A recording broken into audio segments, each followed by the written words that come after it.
Hi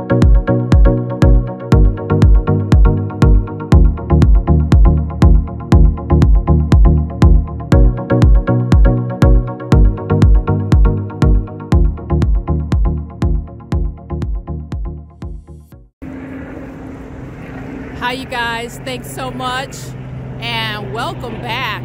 Welcome to The Lift. This is the channel that checks the boxes for you. Sorry about the noise. There's a noisy helicopter overhead, but I'm back out here as I am daily. I'm back out here as I am daily on the trail. If you have not made your wish, please go ahead and do so. You know how we start. Dreams, wishes, hopes, they're coming true daily, guys. So again, welcome. This is the channel that focuses on mental health, movement, motivation. I'm out here supporting you every day in every way. So welcome back. Before I dive into the content, a reminder, guys, that on January 4th, planes, trains, automobiles, I have a few slots left for the Revive Transformational Retreat here in Montvale, New Jersey. Don't miss it. I'd love to host you a day filled with warmth, love, good food, good vibes, just fantastic all the way around. So hope you can make it. The links for that day are found on this video. So again, welcome. I want to thank Gerald. I thank you, Gerald, for our topic today, and I think it's a topic that's going to resonate with many of you. And our topic today is set a higher standard. I really don't know how else to say it, so I'll be pretty direct. You guys, and all that you do, if you've already set those high standards, maintain them. If you have not, I invite you to really revisit your standards and keep them set high, guys. There's a commercial for a car, and the tagline on that commercial is "The best or nothing." The best or nothing. And some people hear that and it's like, well, Sheila, isn't that kind of extreme? One could take it that way. You know, you're free to make your interpretations as you see fit. But I hear that interpretation and I think to myself, wow, that's a standard. That is a standard that this company has set. That's a standard for those who want to enjoy this automobile. And you guys, I cannot stress it enough. Your standards that you set, what you are willing to accept in your life, what you will absolutely reject, that is going to dictate the full quality of the life that you experience. Now, Gerald reached out to me, a long-time loyal subscriber. Gerald has been rolling with me for 10 years. Our channel is just about 10 years old, and I appreciate you, Gerald. And I appreciate the candor of your note. I'm not going to go over it blow by blow, but basically, guys, Gerald reached out with a question. He says he finds himself, it's like a reoccurring nightmare that he finds himself in every 3 to 4 years. He'll start these relationships with the best of intentions, and the truth is revealed about the folks that he's dealing with. He opened up that generally he owned the fact that he always sees flags, looks past it, and says, well, they may be lacking in one area, but they compensate for it in the other area. And that's the dance he does. And before you know it, He is intertwined, tangled up in these relationships. Finances are tangled up. These people end up living with him, emotional distress, what have you. And Gerald's question was, you know, Sheila, I've had it. I'm really spent, and I just want your advice on changing the pattern, changing this dynamic, because it's clearly been established as a pattern. And you guys, it's so important to acknowledge the patterns that you have created in your life, because without an acknowledgement of patterns, how in the world are you going to break them? So Gerald, let me just answer the question, be very direct for you as well as for the other lovely subscribers.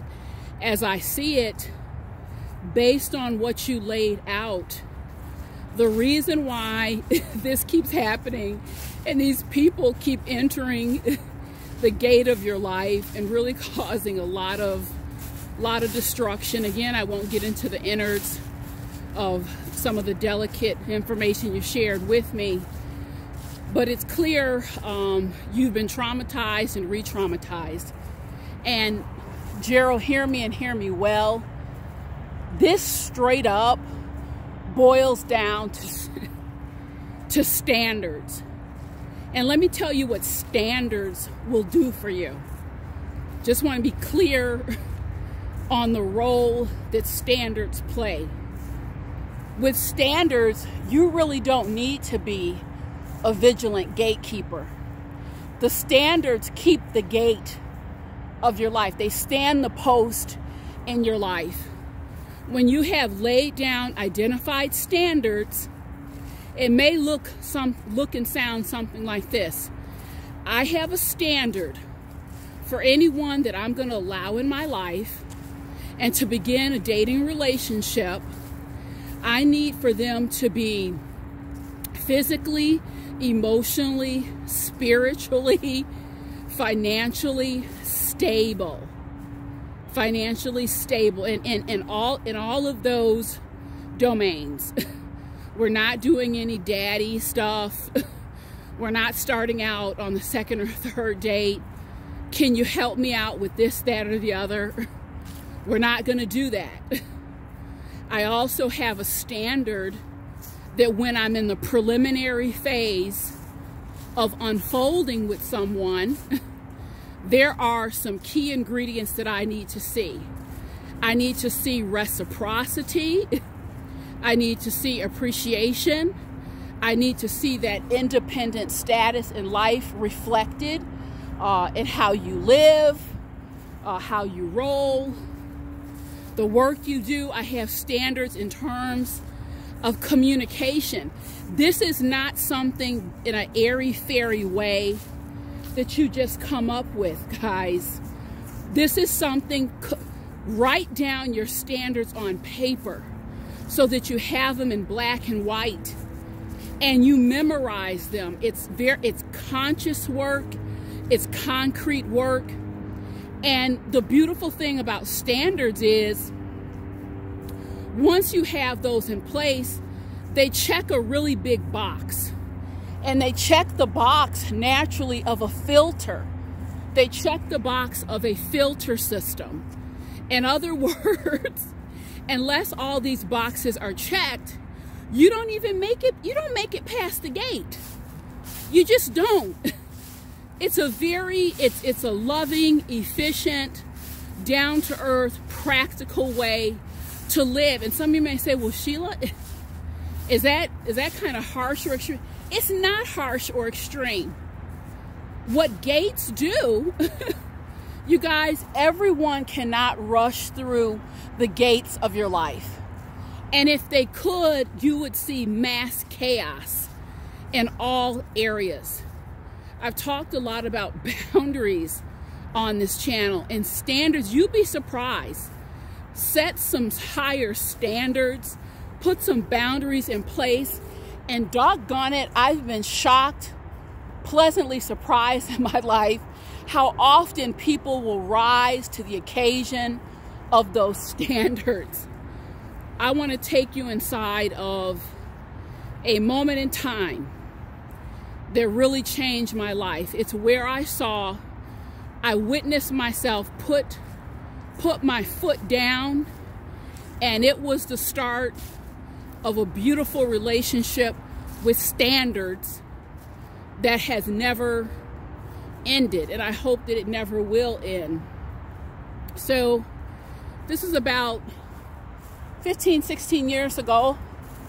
I was involved in a relationship, and this person was notorious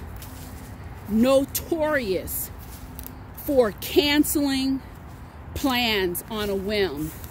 And this person canceling plans, that was just one piece of it. They were notorious for a lot of other things that I'm not going to get into in this video. But I can remember being so excited. I don't know, have you ever had a time in your life where you had a trip planned or something special, and you were almost like a kid in a candy store, just so looking forward to it? This trip, this was something, it wasn't even my idea. It was not my suggestion. This person suggested it, said, you know, get everything ready. This is what we're doing, this is when we're gonna go. You know, bought the tickets, had everything planned out. Just so very excited. I was packed a couple days in advance. Just couldn't wait. And then my phone rings. Oh my God, I'm so sorry. I'm so sorry. We're gonna have to rearrange this. I promise. We're gonna go in the next few months. I'm gonna take care of the cost of buying some new tickets, you know, all this, on and on and on. And basically this person ended the conversation with, is that okay? Is that okay? Is that gonna be okay with you, Sheila? And you know, I guess we all just have our limits. And I remember just reflecting for a few seconds, and I had so many times given this person a pass, and basically in giving the pass, all those cancellations and rearranging, I take ownership of really training this person into treating me substandard. I take full responsibility for that. But in this moment, it was my equivalent of hitting a smart rock. And I said, you know what? No, it's not okay. That is not going to be okay. And I pass. I pass on rescheduling this trip. I went ahead. It was a very empowering moment for my life. I went ahead and went on that trip by myself. And that was some of my first dance steps with the power of setting standards. And I meant every piece of it. I didn't return to the relationship. And I'll tell you why. It's because when I sat down and really thought about what are the standards? What's my criteria for a serious, committed relationship? What's my criteria? And one of the things on the top of the list was dependability, reliability. Are you going to, when we have these plans laid out, are you going to come through? I wanted someone trustworthy. I wanted someone, you know, various things, criteria, that this person, it wasn't just in the area of dependability. This person was falling woefully short in many departments. And one of the things that, you will discover when you put those standards in place, part of putting standards in place is confronting yourself. Confronting yourself. I have to be honest, I knew that my standards were not up to par. And the reason, before that moment, the reason why I would not put them firmly in place is because of fear. I knew deep in my spirit that along with standards, it comes walking away from certain people. People will present opportunities. It would mean walking away from those opportunities if it doesn't meet the criteria or the standards. It's going to mean discomfort. And it really does, you guys, because one of the things that you will find, especially when you begin to put standards in place with folks that maybe you've had a long-standing relationship with, people know you in one way. Oh, they're easygoing. I can kind of move and get away with this. When you buck the system, kind of the system that you've set up, people won't admit this, but I'm here to tell you, because I'm on the underbelly of this work for many years. People won't admit this, but they don't like it. They don't like it. There are many people that need you positioned in a certain way. You have to be positioned in a certain way. You train them into into an allowance, you accepting certain behaviors, and they need you to stay that way so they can operate. So they can operate in ways that are comfortable for them. And when you pull that plug, a lot of people, hey, if I can't continue this treatment, if you won't stay in place in a substandard position, then forget it. So the reality is, you got to be prepared. You have to be prepared for some of that. It's been interesting to see in the work that I've done with families, friendships, relationship dynamics. I've been doing this work long enough to see the very same person. I've worked with parents, and I'll ask the question, your two sons, you treat them dramatically different. One could even argue that this particular relationship over here, there's something of an abusive dynamic. And if the person is being honest with him or herself, and which I have witnessed these aha moments, they'll say yes. They've never pushed back on me. They've never pushed back on me. More or less, I've gotten away with it. So it's just become a pattern.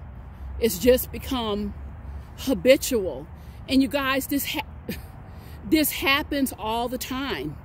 The very same person, two people who are closely aligned, they are treated dramatically different. I've had people in my office that are engaged in two relationships at the same time. I'll never forget, this man said to me, well, this one is my A lady and she's on my C rotation. And I said, well, can you define that further? Well, this one, she won't tolerate it. She won't let me get away with XYZ. She will not tolerate it. So I don't do it. She holds my feet to the fire. And this one over here, I can come and go. I can come and go as I please. I can pretty much do what I want. I like her, I care for her, but I just know that I know what I can get away with and I do that. Now think about the magnitude. Think about the magnitude of that statement, guys. I realize how I'm hearing that is, I realize this person has no standards. I realize there are no standards put in place, and that's good for me. So I take full advantage of it. Standards must be put in place, and you will see that when you raise your standards, it checks a lot of boxes and it resolves a lot. I've worked with a lot of students over the years, and I had this one young lady really struggling, wanted to get into nursing school, and she said, "Sheila, I'm a C student. I've always been a C student." I said, "What is a C student?" "Well, I do average work. I just do average work." And she said it so matter of fact, like she was married to her identity as a C student. I said, "Well, what do you think it would take to become an A student?" And she said, "Oh, I don't know. It'd probably take a lot more discipline, a lot more focus. I'm not even sure if I'm capable of it." And I said, "Well, okay, the question mark is one thing. Have you tried?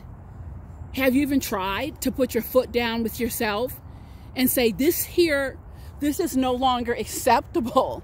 I don't accept a C standard. Don't accept a C standard of work." And you guys, because she was in a situation, if she did not make it into this program, she was going to be, let's just put it like this, in a bad situation. I saw someone in a span of a year morph from a self-identified C student to a Dean's List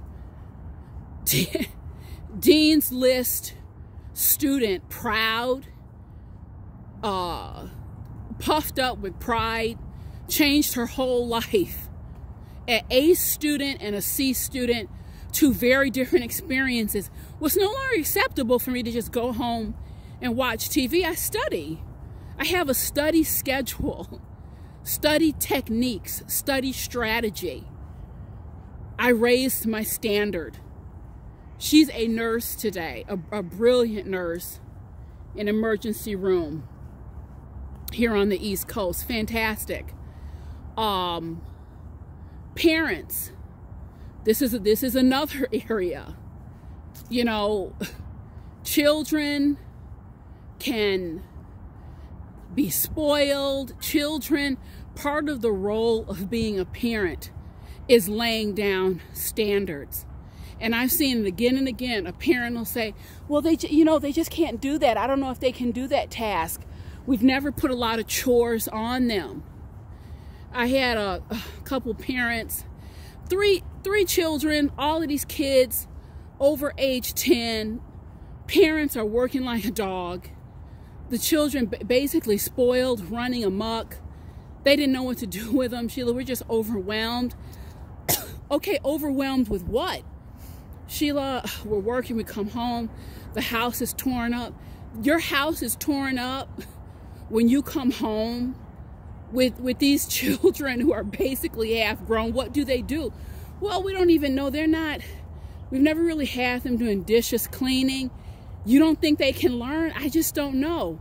My God, once they raise the standard, teach them how to fire up the vacuum cleaner. Teach them how to do the dishes. This is part of their responsibility. You shouldn't have to do too much chores when you come home. And they sat there. They did it. They implemented. Shocked and amazed. Shocked and amazed. Change the trajectory of how those children feel about responsibility, how those children feel about their home. They took a new level of pride in their home because every single thing was not done for them. Standards. Standards, guys. It really checks a lot of boxes. Raise your standards. Not just saying this for Gerald. I'm saying this for all of you. A lot of times we wonder, why does this keep happening to me in friendships or in relationships? And that's the wrong question to ask. The right question is, why do I continue to tolerate it? Why do I continue to tolerate it? And I have to tell you guys, over the years, I've gone through something of a metamorphosis, a substantial transformation where relationships are concerned. And I really make no apologies for being of the mind that there are just certain things. There are certain things that have to be in place if I'm going to stop. You know, time is so limited. If I'm going to stop and give of my time and build a relationship, build a friendship, I'm sorry. There's no long. I'm kind to everyone, as kind as I can be. But this is not a free-for-all. Kind of anything goes, because if anything goes, then you get anything. You will get anything. You know, levels of reciprocity, respect, decency, all of that matters. And I want to say, before I close out, a lot of folks hesitate because they feel like somehow setting standards cuts against your vision, your image of yourself. Well, I don't want to feel like a mean person. I don't want to feel like I'm excluding someone. You guys, we're talking about two very separate things. When I put my foot down after that person just blatantly, repeatedly was canceling trips, I was not mean about it. I was not nasty about it. That's not my nature. It's not my way. I was very matter of fact. Stylistically, you can make changes and incorporate them in ways that are comfortable for you. I have a friend. She's basically like a female barracuda. It's just her style. She's very sassy, sharp mouth. We get very similar things done in very different ways. But stylistically, we're very different, but the intent and the results behind it are the same. So don't get it confused, feeling like, am I being mean? Am I being whatever? No. You're setting standards. You're setting boundaries.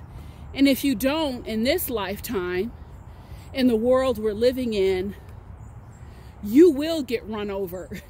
You will get run over because there are too many people who look for those, let's just say, compromise spots. They will look for those, penetrate the borders and boundaries of your life, and then before you know it, you are cleaning up a mess. You are cleaning up a mess that you don't even know how it started. So it's very necessary, guys. I want you all to sit and think about the standards you have in place. This doesn't have to look harsh. This doesn't have to look nasty. This work is deeply gratifying and it can be peaceful. I'll give you an example. One of the standards that I have set, if there is no energy coming at me, I used to do backflips, going above and beyond. If there is no energy coming at me, that is my cue. I'm not putting out tons and tons of energy. And that goes for everything. That goes for the people I work with. That goes with my social circle. There are adjustments. There are adjustments made, guys. And again, I stress, kind, caring, considerate to everyone, but that does not look the same. That does not look the same across the board because the standards are in place. You guys, set the standards, stick with the standards, set some more standards. I want to thank you. I'm going to finish my walk. Again, if you're enjoying my content, please do subscribe, share the news of the channel. I always love to hear your comments. And I'm going to see you guys. Look forward to January 4th at the Revive Retreat. Thanks so much. See you soon.